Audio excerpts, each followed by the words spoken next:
I just wanted to take a quick look at the 3 different styles of stops that Kreg makes for their various tools. The precision router table stop, the flip stop, and then the production stop. What are the differences on these? What tracks do they fit and how might you use them? So here's a quick guide.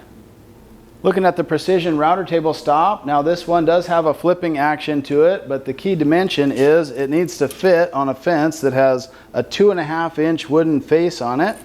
So this is not interchangeable with other flip stops that you might have on a crosscut sled at your table saw or on a miter saw. Those use a 2.25-inch high fence. And so this needs to go specifically with the Kreg full-size router table, but it also fits the portable router table. It's got some nice features though. It slides along the top track of your fence and locks in where you like it. There's a cursor that goes along with the scale on the top of the fence, and of course it flips out of the way when not in use. So a really slim profile design, and it works with all sorts of materials. Even smaller things like dowels will register against that. So I found this a very useful flip stop. Picking up a pair of those would probably be best, but the nice feature is that can be adapted to either a left side or a right side stop depending on how you assemble it. Now with Kreg's other popular stops, there's the flip stop. This one's been modified to use a Rockler rubber overmolded knob, but they work fine with the hardware they come with.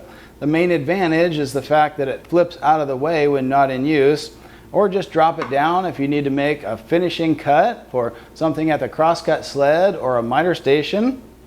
This requires the Kreg top track system and a 2.25-inch face on that. Otherwise the stop won't operate properly. This is probably my most frequently used stop. I absolutely love it. The only limitation I've come up with is if you're trying to cut very slender pieces like small lengths of dowel, there's a possibility that that may not register against that inside part of the stop.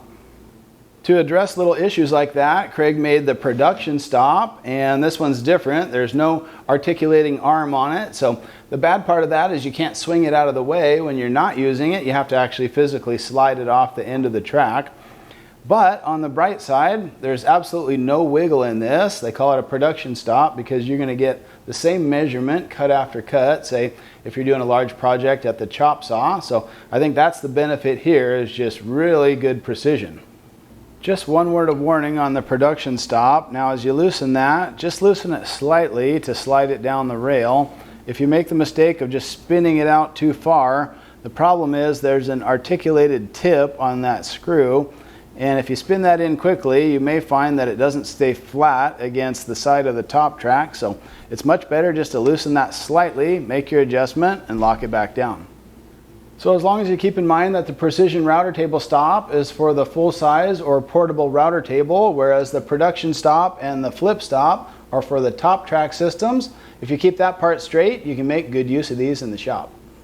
Well, I'll drop links down in the description box, so you'll have those resources for you there, so you can shop for any of these 3 varieties. But these are great accessories to have as long as you know what application they're good for and how to use them in the shop. Good luck with it. We'll catch you on the next one.